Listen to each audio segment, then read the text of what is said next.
Good morning and welcome to the Living with the Lectionary podcast. This is a ministry out of the Palmacia Presbyterian Church where pastors and lay people come together to look at the gospel text for this coming lectionary. This Sunday will be in the Gospel of Luke, looking at a challenging passage in the 14th chapter. It's a good opportunity for us to wade into a text with the use of commentaries and experience and the conversation that unfolds in this place. Here with me this morning is Sarah Mickelson from Tampa. Sorry. Bill Hall in St. Petersburg. and I'm Kenny Hubble. I'm one of the pastors on staff at Palmacia Presbyterian, and I am in my kitchen this morning in Tampa as well. Friends, because we are moving towards the sacred scriptures, let us open our minds and our hearts with prayer. Faithful and loving God, we give you thanks for the guidance of Scripture and the stories, the teachings that we encounter in it.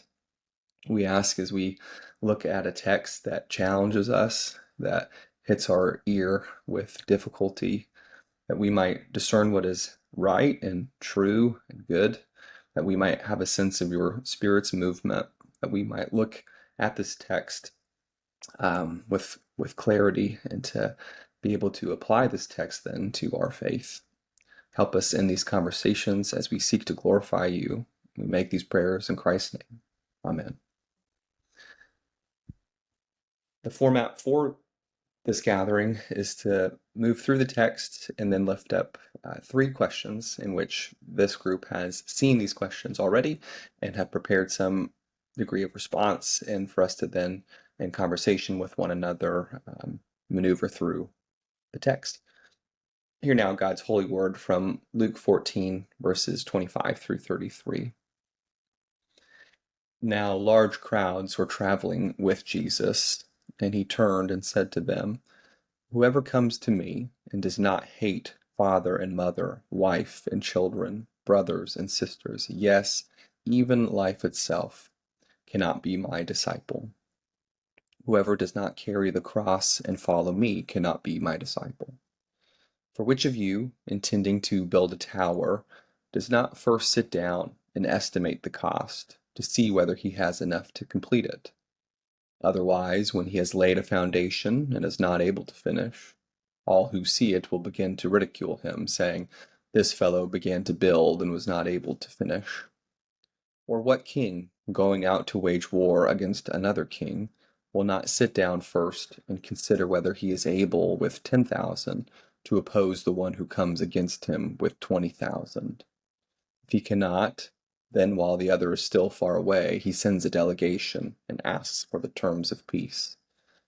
So therefore, none of you can become my disciple if you do not give up all your possessions." This is the word of the Lord. Thanks be to God. I mentioned prior to the recording how this is not a text that will likely appear above the kitchen sink or woven into pillows. It's not a text that we probably try to bind to our hearts like we might other texts. And we get some difficult language and some challenging concepts, which usually stimulate really great conversation. And as I move towards preaching this text this coming Sunday, I'm so helped by gathering with you two and having a chance to discuss this text. As a facilitator, I was the one who sent the questions out to the group, and this first question, which will come to Sarah, I preface with, Jesus gives ample analogy to the importance of intentional preparation as it relates to following him. The cost of being discipled under Jesus may include animosity within the family or conflict with life itself. Sarah, in our modern American context of faith, what are the costs as it relates to identifying as a follower of Christ? I will acknowledge then other cultures and other times, faith and the following of Jesus may have put a believer in jeopardy with the power of the government or the power of the realm, and often exacted their life from them because they were believers. I don't know that we're faced with that kind of difficulty. I do know people have traveled to foreign countries as missionaries and have found themselves at oppositional perspectives with the powers that be there. But I think in America, things are a little bit less dire, might be the right word. Perhaps it's more about looking for, and I think Jesus asks us to examine what brings life to us versus what provides immediate gratification. And looking at those two, I would say, contrasting perspectives. I thought about, what do people cling to and hold sacred that may not bring life? And so this particular question kind of nested in that thought for me. What might we be asked to choose or prioritize as a Christ follower? And I think the cost is often, at least for me, a question of, how far am I willing to take this? Or how far will this take me? And those are kind of two different thinking paths. So what might we elect not to do? And what might we elect to do? Choosing not to follow a path defined by what I want, but a path defined by what does Christ need for me to do, might be a way of looking at this for me. And what do I let order my days? Is it my personal desire for something, or is it God's intentionality for me to be a part of something? And so the way that I respond to the invitation of follow or follow me will shape the choices that I make and the questions that I ask. Now, this is kind of a roundabout way of arriving at the cost, so let me kind of walk through it. What I do for a living, where I live, how I dress, how I behave, how I speak, all of these choices are shaped by whether I'm a follower or whether I'm not a follower.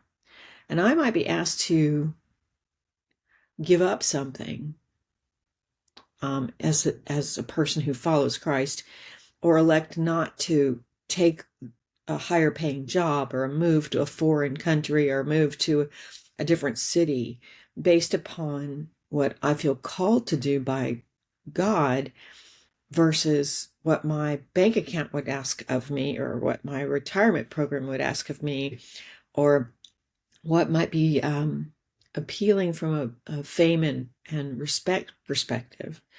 So all of these things might draw me closer or lead me further away from my faith practice and what my intentionality is to do. So I might even feel compelled to help somebody. I might feel compelled to vote for a particular candidate or advocate for those in need. I might feel compelled to volunteer. I might feel compelled to financially support a cause that I think will help make things better for someone else.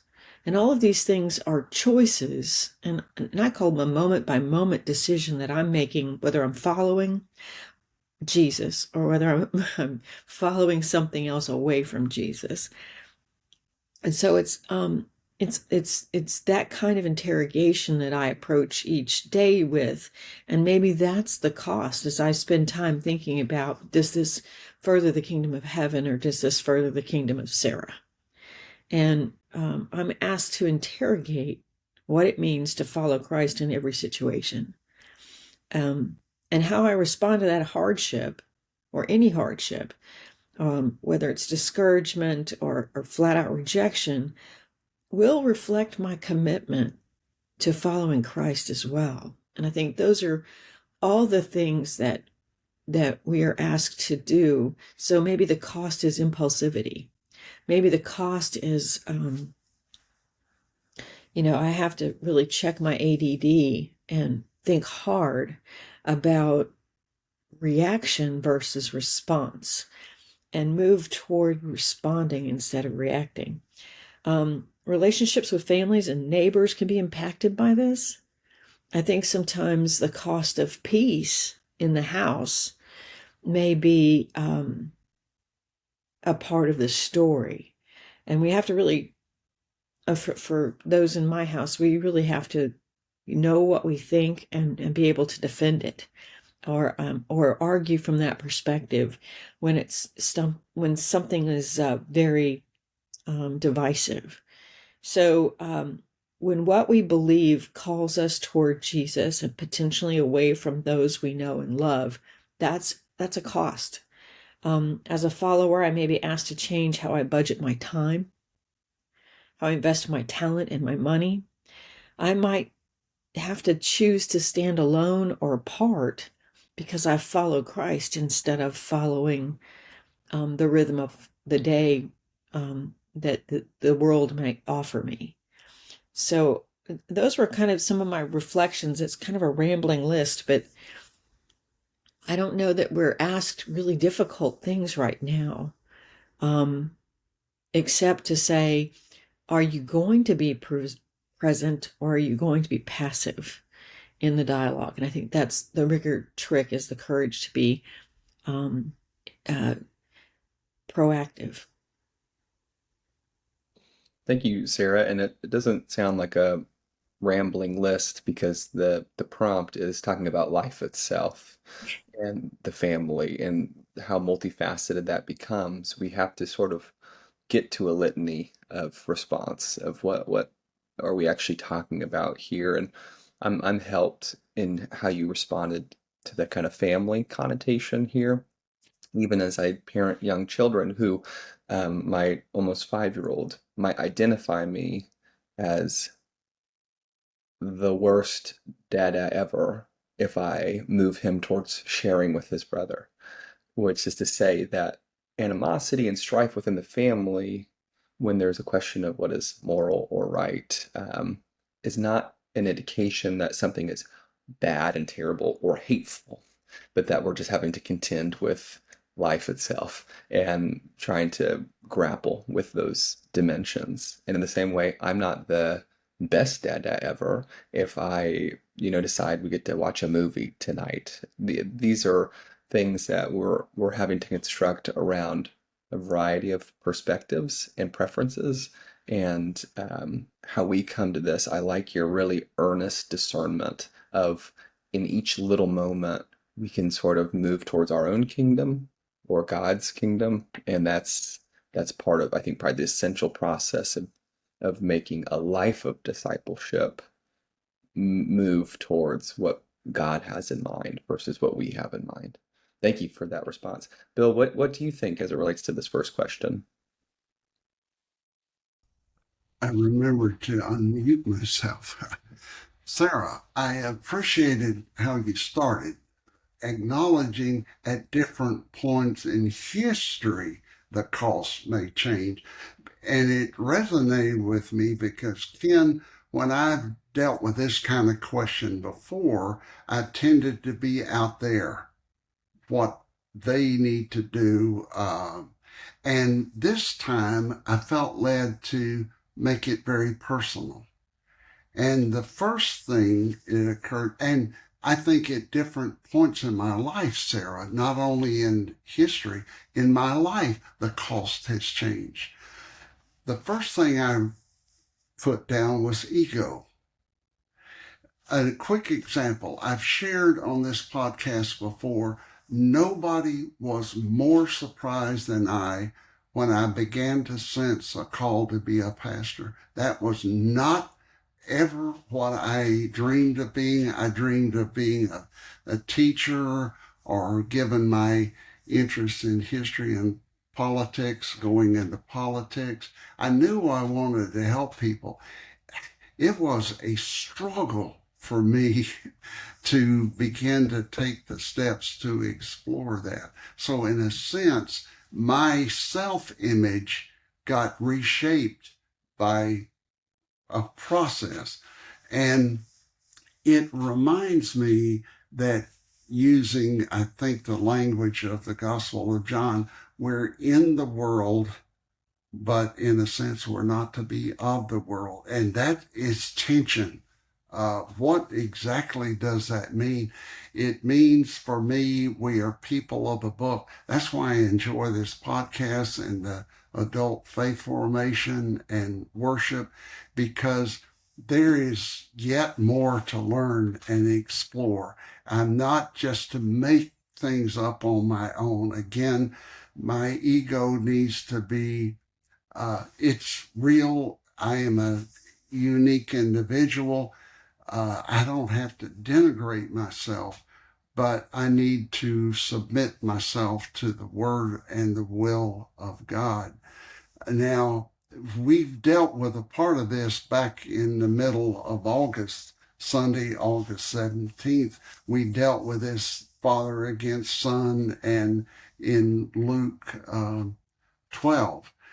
So here we go again with that. And I was momentarily encouraged reading Fred Craddock's Gospel Interpretation Series, a commentary on Luke. He says that to hate is a Semitic expression meaning to turn away from, to detach oneself from. And I thought, well, that would be less harsh. However, Mark Davis lists the 7 verses in Luke in which this word is used, making it clear to me that in Greek it means what we mean today. For example, Luke 6:22, blessed are you when people hate you and when they exclude you, revile you, and defame you on account of the Son of God.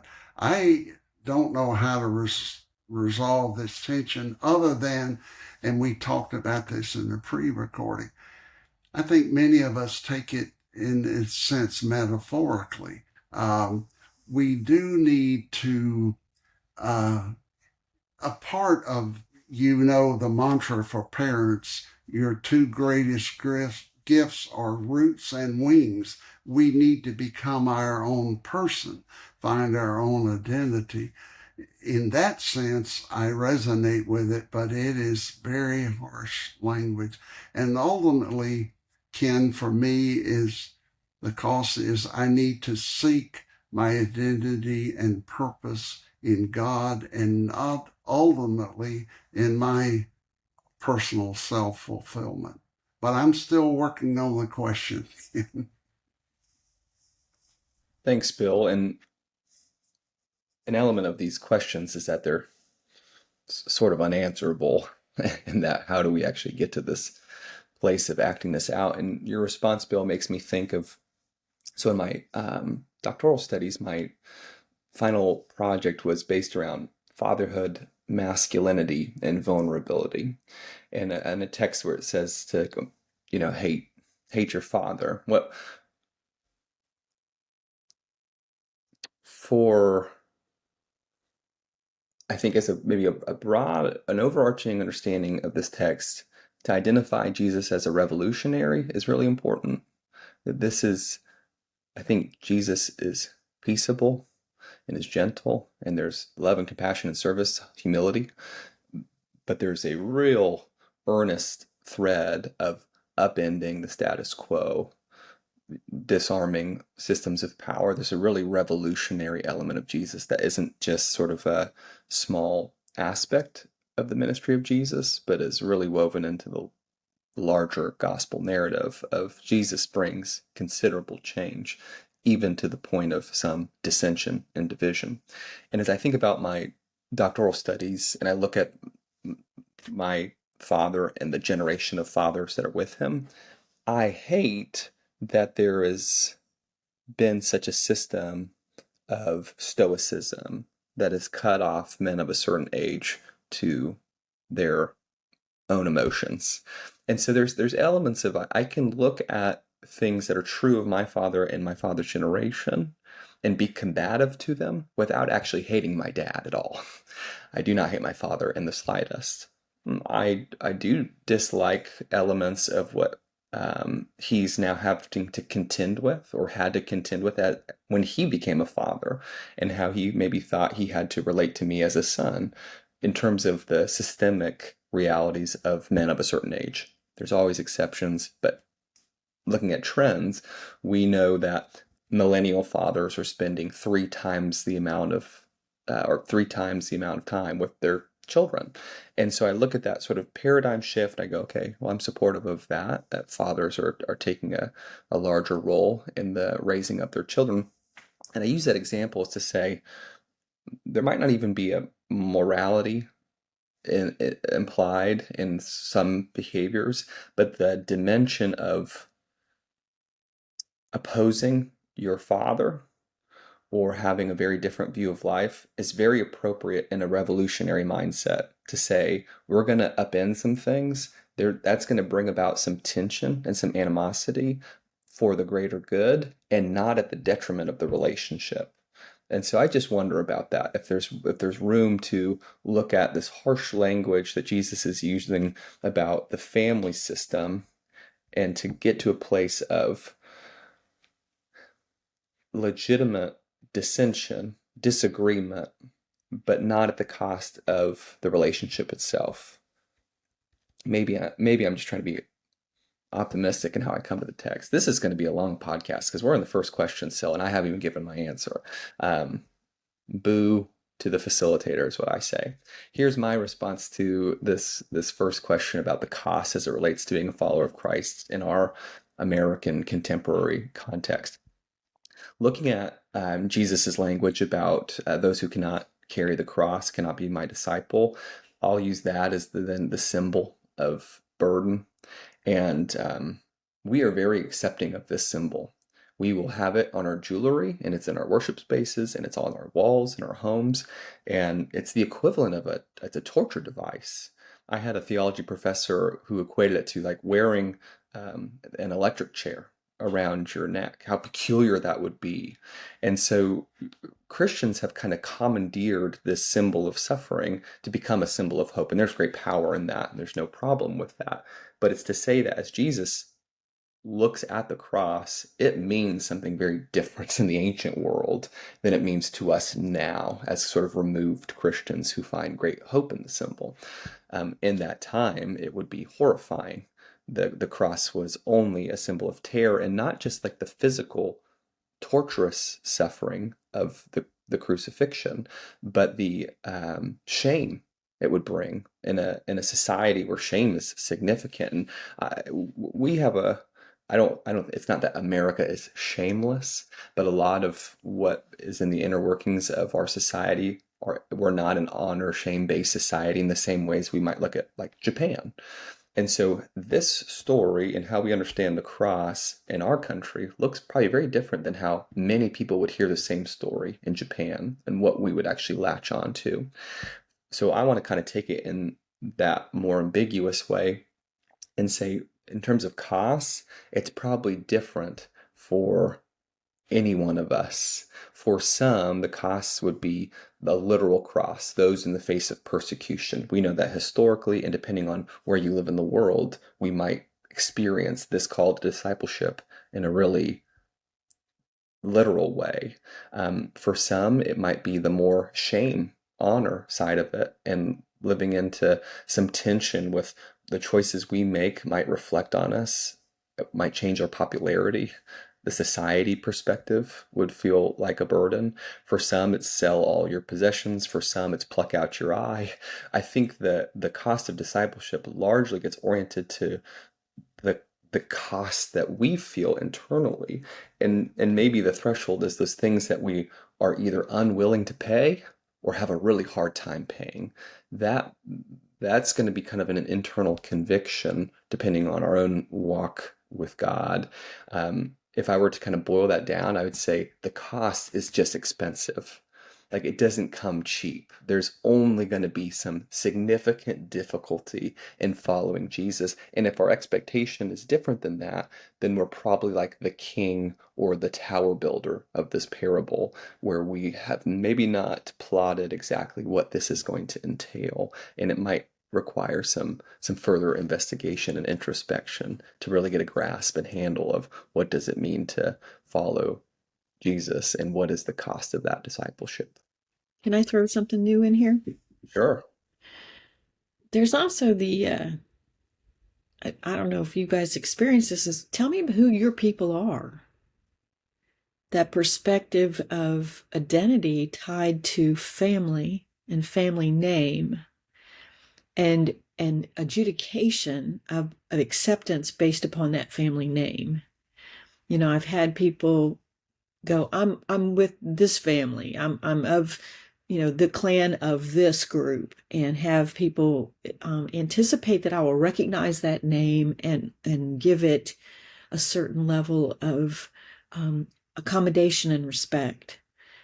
And so I think often when I look at this passage, I think about those people who are, prove to me you're worth knowing. Tell me whose people you are. Where did you come from? And who are your parents? And are you really worth my time? So the sense of identity tied to family also might be something we're asked to let go of. So it could be as much a burden as it could be this sense that we hold other people accountable, or that we see the value of someone based upon who their family is. I just thought that was a perspective that, Thanks, Sarah. Yeah, and that I think correlates with what Bill started with, speaking about the ego. And our value system might not be the kingdom value system, but yeah, it's still the currency in which we're trying to offer. And where there's, I'm sure we could build out a monetary metaphor that looks like, what's the yen to the dollar? But in this story, like what's the what's the possession to the uh, heavenly domain? It's sometimes not a currency that we can trade, though we want to be able to trade for it. All right, that was just a smooth 30 minutes for that first question. We're moving towards the second question and maybe the final question. We'll see if we have to be flexible to that. Bill, this is coming to you first. I prompted you with a common expression of coming to faith is that of the Spirit's movement and the spontaneity of a powerful moment. The question, how do we hold the tension of this text and things like catechism or confirmation with the authentic, more confessional moment of dedicating ourselves to Jesus? And just a little further context, I'm trying to put us in the tension of where Jesus is speaking about great intentionality and planning and having a sense of what this will entail versus a very real and authentic moment of coming to Jesus in this earthly life and feeling deeply that we're desiring to commit ourselves to join to whatever language we build around following Jesus that are strong, but maybe more, I think I use the word spontaneous, or maybe just in the moment. So, Bill, what do you think about that? Um, Again, thank you for the question. And I have made each of my focus on each of these questions very personal. Uh, Viewers and listeners to this podcast know my affinity, my preference for both and rather than either or. And the faith journey, Ken, is both corporate, communal, and personal. uh, Corporate. I was born into a Christian family. One of my first memories is my parents telling me that I was baptized when I was a few months old.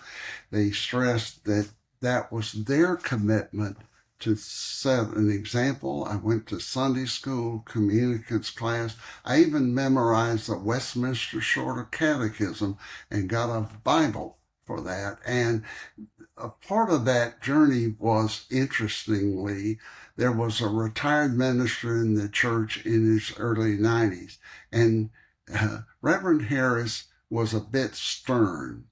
And one afternoon a week, I would bicycle to his home, sit on the porch, and the greatest thing he did was, in effect, say, oh, Bill, you've memorized that well. What does it mean to you? What does that mean? And even though I was a bit intimidated by his sort of outward sternness, and sometimes his wife would come out with a fresh glass of tea and admonish him, but he started me thinking, what does it mean to me? How does this make a difference in my life? So there was that curse, and but there's the personal. Saul became Paul because of a personal encounter and strangely becoming blind in order to see. And there was in my journey, Ken, a moment in time alone where I made a personal commitment to accept Christ and to follow him. I also made a commitment, God, whatever you lead me to do, I will do. And I stuck to that until I've already said, wait a minute, Lord, you can't want this insecure college freshman as a pastor. I don't measure up. So that would be my short answer. It's both and. Both and it's very Wesleyan of you, Bill, and appropriate. And it's often, I think, a very helpful mindset to bring to a text, especially a text like this that leaves us really wanting some alternative perspective because at face value this is hard to swallow. I think for me, in coming to this question of how do we hold the tension between sort of the authentic confessional moment and then the sort of more preparatory intentionality that Jesus speaks about. I want to pull out some of my tenure as a youth minister and say I have both of this. I see this at camp where kids are having a wonderful time in the context of real earnest Christian fellowship, who then sort of be like, oh, if this is what it's about, I'm into this, and are led and quite earnestly desiring to move towards God because their experience of God in the context of camp is this beautiful, joyful thing. Um, Now, if we have that moment at camp and then we're saying, okay, wow, you really get it. Now sell all your possessions and pluck out your eye and cut off your hand and hate your family. This is incongruent with what we've just set them up for their expectation of what it means to be a Christian person. And so, what's going on here? How can we be so in such different places? I kind of want to look at this moment as it's serious. Jesus is serious about discipleship. He's serious about some of the burden and the sacrifice involved. But there's also serious joy and there's serious love. And I think if we were to latch onto a passage like this one too much, or just passages like this, we would be in an aesthetic monastery community where you would have people who are living out on the margins to a degree that is essentially very legalistic, very devoted, serious, but without serious joy, without serious affection. And I think those things are really still pronounced in the Gospels, a serious joy. The community that's described in Acts, in the early chapters of Acts, I think is a joyful community. They are doing this work of selling the possessions and giving to those in need. But I think this is not some like, and now we're alone and we hate our families. I think it's a real earnest sort of like we've come together with the message of Jesus, we're taking it seriously, but it's not serious to the point of loathing. And I think this is a text that maybe if we were to look at it for its face value and say, if we're just going to try to do this on a literal level, we get to kind of an not overly serious, but um, what's absent in this text we have to find in other places, and there are those other places that we find those other things. And so this is a facet of what it means, I think, to follow Christ. And there's also other facets that we get to live into that are less austere, more in line with the confessional, spontaneous, spiritual, moving in really positive and beautiful ways. And so both and really helps me because both and gets us to a serious discipleship and also a very real and earnest joy, compassion, love, humility, relationship, fellowship part that we're not seeing so defined here, but absolutely live elsewhere in the Gospels. Sarah, why don't you round this off? How do we come to the second question? Here's the good news that I've discovered. God will use any method to reach us. And the spontaneous, joyful interaction that can occur on a mountaintop or at a camp or a women's conference or any of those things are something I would say God loves to use to get our attention. And I would call it important to have that sense of understanding of the depth of joy that can come to us, or that comes toward us. I should say it that way. Because I do think that it's not my doing that might prompt that joy to occur. It's God's doing. And then the next bit is learning to eat solid food. It kind of feels that way to me. And how, as an infant, we aren't prepared to chew really solid food, and that we need it to be kind of pureed and prepared for us until we, as younger kids, develop teeth and develop muscle strength and have an ability to digest and have encountered the large diversity of choice that is out there. I think that there's some really strong analogy in the Christian speak that talks about being prepared for a more difficult journey, more solid food. And I think the only reason you can arrive at a resilience in your faith is that you have moments of despair, or moments of questioning, or moments of what I would call the tension you talk about here, difficulty, and that you don't really value your faith until you've encountered. I wouldn't say, let me qualify that. I don't think some of us value our faith until we've walked through that kind of fire toward a deliberate commitment toward a faith like that. Not everybody needs that, but some of us are more responsive and feel stronger about our faith because of the fire or because of the difficulty. So I fall into the camp of both and as well. But I want to acknowledge that God uses both of those pathways or both of those modalities to bring us into relationship with Him or her.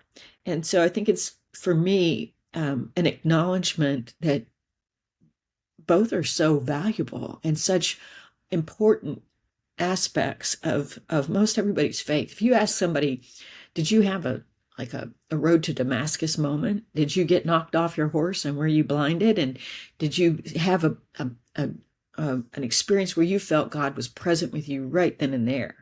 Did you go to camp and have one of those powerful, passionate moments where you went to the altar and you said, yes, Lord, I'm ready, come? You might find that people have an intersectional moment like that in their lives. And that the rest of our lives we spend making deliberate subsequent choices to follow. And I think in the making of those deliberate choices, we develop what I call Christian muscle tone, or the ability to digest bigger ideas and bigger opportunities. And I think along that way, you still have to lean on Christ on a regular basis to get through the turbulence of living. And I think that's what the best part about faith and faith walking is about, is it gives you a grounded sense of, we're going to get through this. And I can't maybe see how, but we're gonna. And you have that confidence that you can move toward it. So I'm going to go with both and. Both and gets the win for this one, that it's not a prescription to just do the one, but to live into kind of the spectrum. Thank you, Sarah, and thank you, Bill. I'm helped, and now I think we're primed and ready to move towards this third question. I'll preface it, and then I'll be the first one to answer it. I sent to the team, this pericope ends with Jesus saying, "So therefore, none of you can become my disciple if you do not give up all your possessions." And I asked the team, is Jesus speaking of material possessions or of all those things we simply identify as having? is anyone actually willing to give up all they have for the sake of Christ? Are we literally expected to give up everything to follow Jesus? Um, my response begins with all I can say is that I'm really grateful for grace and mercy because I just won't do this. I just won't do the literal side of this. I will just remain in this tension of not being able to fully buy in to the degree in which literally it seems that Jesus is asking, that the costs feel too high. That's that's my authentic response is I don't know. I don't have the strength. I don't have the confidence. I don't have the faith to move to this degree. Because if I did, I would probably not be where I am at in the world, because the world and my position in it would not be my focal point.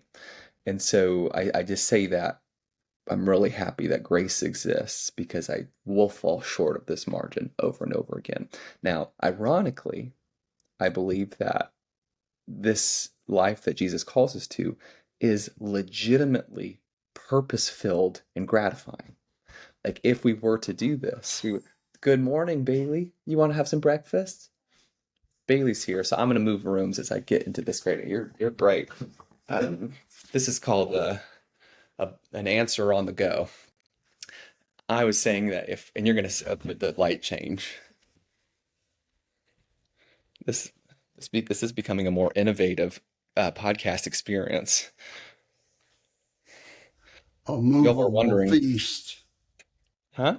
How metaphorically appropriate. Yeah, a The movable spirit's movement feast. has brought me to a different space in my home. All right. So, like I was saying, um, if we were to live this way that Jesus has called us to, oh no, now my Wi-Fi seems to have messed up. You were frozen. Are we back? Are we Oh, good? I can hear you. Okay, thank you. You're fine. To live like this, to sell our possessions, to live like the Acts church is a beautiful way of living. I think people who get to that point don't regret it. And I think this, especially as it relates to material wealth, this is why we have probably many people with far less more in love with life than than people with far more on a material level. And this is why we can go to what we would maybe identify as more impoverished places and find people that are in love with life and are doing well and thriving within the community, even with little. There's obviously that's a way oversimplified idea, but there's some truth to the fact that having a lot does not equate with high gratification or great joy or a love of life or a love of God. And so, as Jesus calls us to this particular standard, I think about Jesus's earnest desire, God's earnest desire for us to live gratified, purpose-filled lives. Like that is at the heart of it. This is not some ambiguous, legalistic standard. It's to say God knows what was actually going to fill us up in this life and knows the impediments to that. And societal standing and cultural popularity and material wealth rarely lead to gratified living, if ever. So I just think this is just in line with why we have the law and the various teachings of Jesus that are both about morality and righteousness, but also about a life worth living and a life that gratifies God's children, which as a loving parent we see as God's desire for us. Sarah, we come back to you for this. I'm going to acknowledge that I do believe people who, I know that there are people that give up this world and this life and pursue God wholly. I want to confess, like you, Kenny, I'm not sure I could be one of those people. Whether it's a commitment to a convent and giving up worldly wealth and becoming an altogether new person with a different family name and a different allegiance. I don't know that I can do that. And I don't know that I don't know that I've been called to do that specifically. That my call may be to stay in the drainage ditch and continue the slogging of unclogging, and that may be my role, and I'm comfortable with that. So I want to acknowledge with some admiration that there are people who have given up everything and are pursuing God, and and that's an admirable thing. I just don't know that I'm that person. And are we literally expected to give up everything and follow Jesus? And I said, yes, I think maybe we are. But we're called to do that by putting God first. And if we really hold to Psalm 24 and say, the earth is the Lord's, thank you, Bert Tuggle, um, then we're only stewards of what we have. And in being a steward, it's about managing the resources.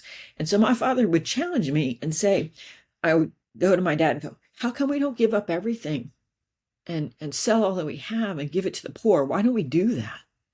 You know, being the literal growing up kid that I was. And he would go, well, if you do that, you can only do it once.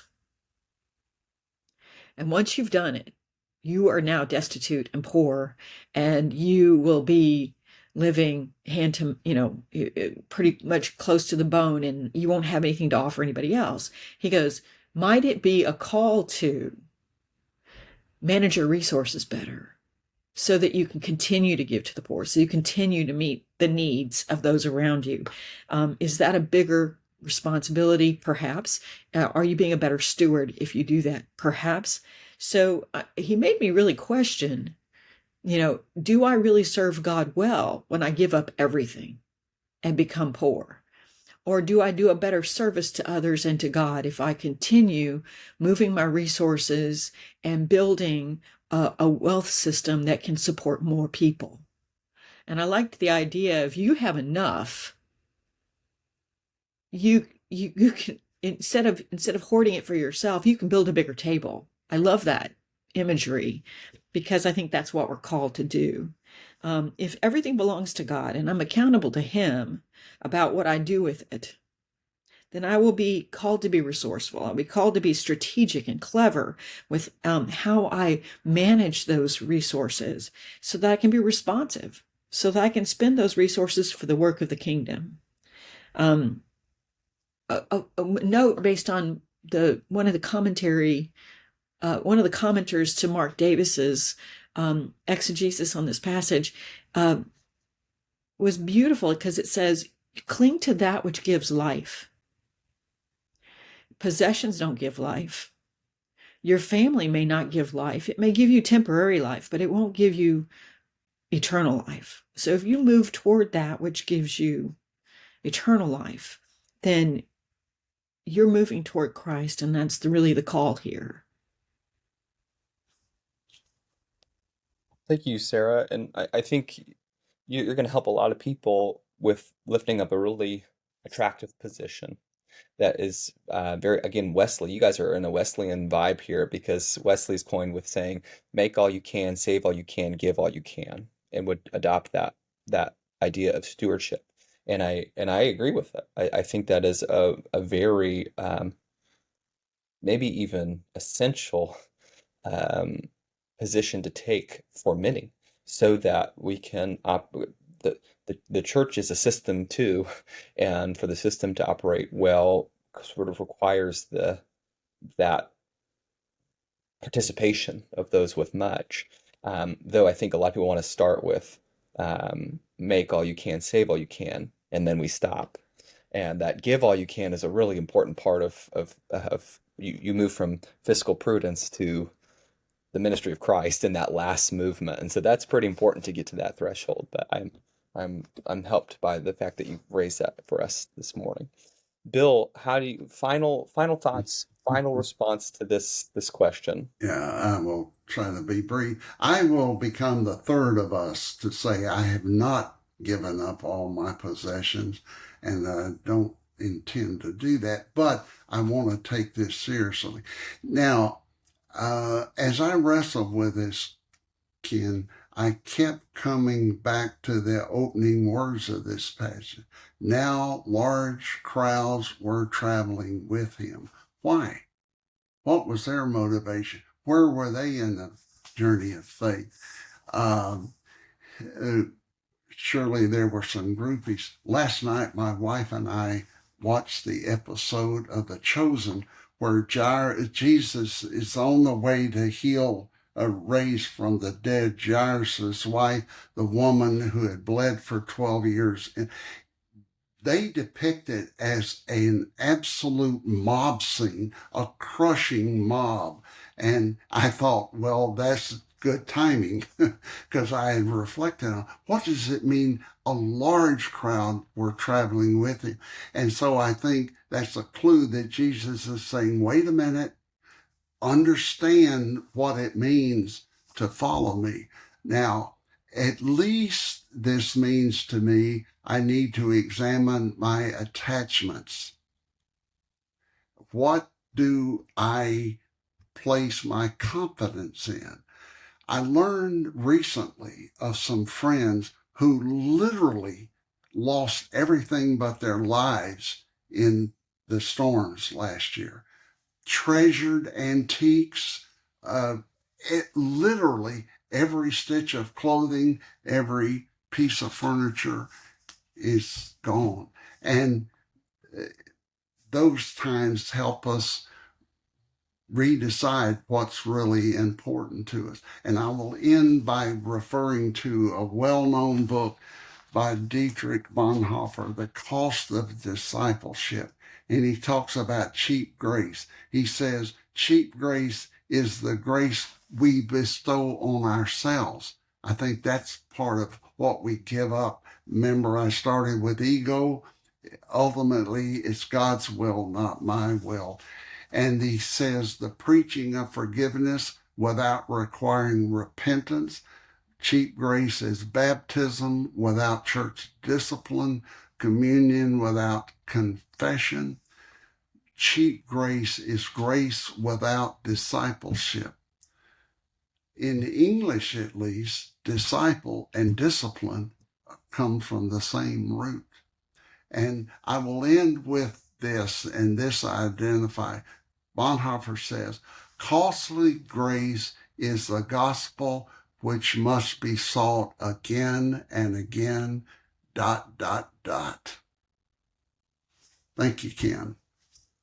Thank you, Bill. And Bonhoeffer's Cost of Discipleship is sitting on my desk in my office because I plan to peruse it some as I move towards crafting a sermon for this Sunday. So I'm glad you've raised it. And I like how that ends this time together on the element of trust, and part of where we are so accustomed to rely on ourselves is gets us in this cycle of movement away from God and the coming back to the gospel, moving towards communion with confession, moving towards baptism, moving towards these corporate essential elements of worship, help remind us of our reliance is not on ourselves, but on God, and all life is contingent on God, and it puts us in a really God-centric place, and that's probably a good place to end for our time this morning because it's a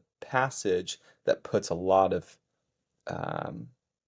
a lot of the lens on who we are, what we are doing, and almost always it's about who God is, what God is doing, what God might do through us. So that's a helpful reminder. Friends, thank you for joining us on the longest podcast we've ever recorded, probably. And I appreciate your time, Sarah and Bill, as we have navigated a difficult text. And I hope if you have comments or questions or encouragements that you might email us at, oh, I forget it. Is it Lectionary Podcast at, nope, Sarah, you'll have to say it again. Because I can't recall every time. Podcast at Podcast. palmacia.org. See, that's just an example of how I like to complicate things, even as it relates to the questions I raise. Friends, thank you. We will see you next time. Take care.